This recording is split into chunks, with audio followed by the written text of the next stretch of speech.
Hey everyone, welcome back to my channel, or if you're new, welcome. My name's Olivia and I am a proud type 1 diabetic of just about 20 years. And I have been on the Omnipod 5 insulin pump for just about 2 months now. And as everyone in the world knows, nothing is perfect. So to expect an insulin pump, including this one, to be perfect, would be very and extremely naive. So now that I've been on the pump for 2 months, I wanted to come on here to share with you guys a few issues that I have found with this product. So that way, if you're looking to get the pump, you know what you're getting before you get it. Because a lot of times when you reach out to the supplier or you talk to a pharmacist or a doctor, they might not tell you all of the good and the bad, but I'm getting nothing from this. I'm not gaining any money from talking about this product or anything. I am just a proud user. So I wanted to share some things that I wish I knew before starting on the Omnipod. So for those who haven't seen it already, this is the pod. A box comes with 5 and it's very convenient. It comes with a needle already, so you can inject your insulin into the pump and then put it on. And my pump, let's see, where is it? It is on this side. So I'll show you right here. Excuse me. It is right there. So there is the Omnipod in full use. Today I have to change it out because it does expire. And then on this side, I have my, right here, I have my Dexcom right there. So I am a Dexcom and an Omnipod. So there have been a few different things that I have found with the Omnipod that I think that Omnipod would really benefit from changing or making better.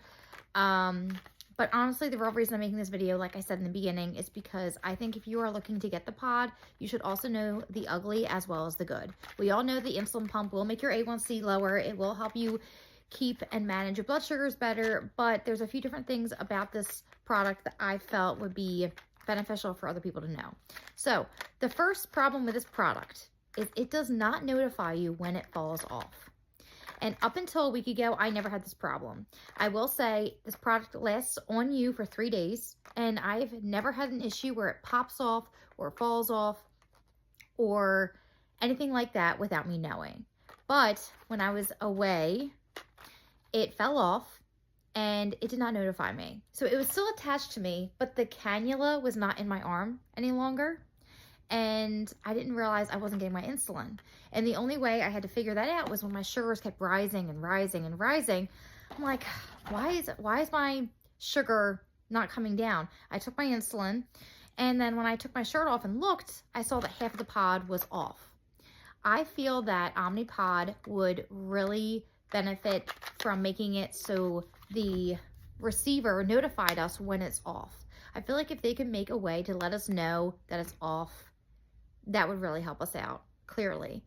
Life is busy for everyone. I mean, I have 2 small toddlers, so the idea that I'm just going to constantly check to make sure it's properly there or hooked, it's kind of hard to believe. So I never had that problem up until a week ago when that happened, and it took me about an hour of my pump not being hooked up to realize that it had fallen off. So obviously when it fell off, I replaced it. My sugars came right down. I contacted Omnipod. They sent me a brand new pod. They are great about that. However, I really wish the product did a better job at letting us know when the product falls off or if there's a malfunction of some sort.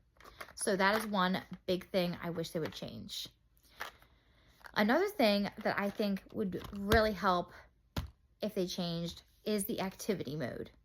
So one thing that is really convenient about Omnipod that I liked was that it has an activity mode. So an hour before I go out for a run, before I work out, I put the setting on to let it know that I'm about to do an activity. So basically, for that time and that duration, the pump will give me less medication. So you go into the activity mode and you can put in how long you expect to work out for. And top tip for what I do is I put it on an hour before I start working out to give my sugars a chance to pop up. Because when I work out, the second I do, it starts dropping. And I know that it might not be the same for everybody, but I know for me, my sugars fall so fast even when it's in activity mode. And I hate that. I know that sometimes I'll go to the gym, I'll have my activity mode on, my sugars will be over 200 when I start, but 20 minutes in, I'm getting notified that my sugar is 72 hours down. Now, I know everyone's different, so that might be more of a me problem than a product problem. However, I know that I never used to have the issue with my sugars drastically falling during a workout when I was doing the regular self-injections and the long-acting insulin. But now that I'm just on this short-acting insulin, I'm constantly treating low blood sugar while at the gym or while working out, even in activity mode. So I wish that they would find a way to work through those kinks. And I, for the longest time, thought that it was just a me problem. But when I was at the gym a few days ago, there was a gentleman there who was showing me his Omnipod and his Dexcom, and he was telling me he has the same problem, that whenever he works out, because he's only on short-acting insulin, it sends him right on down, which is hard. It's a problem when you're out in public and you're experiencing low blood sugars. You know, I know you should always have something on you to prevent that from happening, but that's one thing I really wish the Omnipod would work on. The last big problem I want to talk to you guys about today with Omnipod also directly correlates with Dexcom, and it is when you put a new Dexcom on, a new sensor, it does not automatically switch back to automated mode. And multiple times now, I have forgotten to switch it back to automated. So for a few days before realizing it, I will go through on just manual mode. And for those who aren't familiar, Omnipod has multiple different modes you can be on. And automated mode is almost like the mode you're on if you had a pancreas.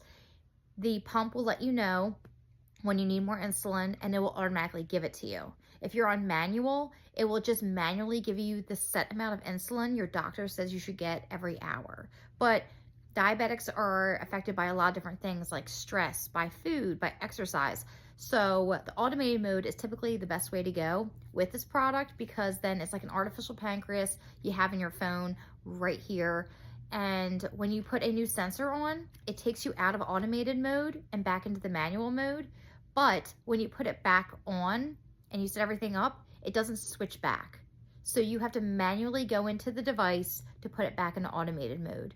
And I know to a lot of people, it probably sounds like a very simple task to do, but when you have life going on around you, it's really hard to remember that. And one of the things that my husband always says about diabetes that's really, really hard is that life doesn't stop for us at all.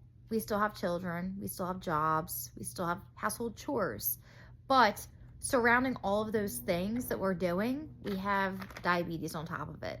And all those different chores and things we have to get done and stressors affect all of our sugars differently. So it's just something you always constantly have to worry about. So when you can be in automated mode and not have to worry about those things as much, it makes it a heck of a lot easier. So I wish Omnipod would make it so it would detect itself that a new sensor is on and to switch you back versus you going in yourself, because life happens and people are human and they forget and things happen. Aside from those three different things I mentioned, of course, I've had some of the normal complaints about Omnipod, like it can pop off. It's not as good as being not diabetic, clearly. I also don't love that I have to carry this little phone around with me everywhere, because the Omnipod 5 and Dexcom do not link to an iPhone yet, so you have to carry around a separate device just to give yourself insulin. I don't love that either. But honestly, from the video, as you just saw, those are my big three things I wish I knew about before getting the Omnipod, because I love to work out, I love to exercise, and the Omnipod makes it a little bit harder to do those things. So I feel like people deserve to know that. And also the automated mode versus manual mode, that's something that not everyone would know, but now you do. And I hope you guys found this video a little bit beneficial. If you're looking to get the Omnipod, honestly, I have loved it so far. There are a few issues, as I mentioned. However, if I'm adding up the pros versus the cons, I feel like the pros do outweigh the cons. And I do have a few other videos. If you guys are interested in learning a little bit more about Omnipod and my feelings towards it, you can check those out. But I appreciate you guys checking me out today. Please make sure you like this video. Subscribe if you're new. I love posting diabetic content here on YouTube because there are not that many YouTube creators who cater to diabetics. And I feel like it is a need, so I'm trying to fulfill that need. But anywho, I hope you guys enjoy the rest of your day, and I'll see you guys in the next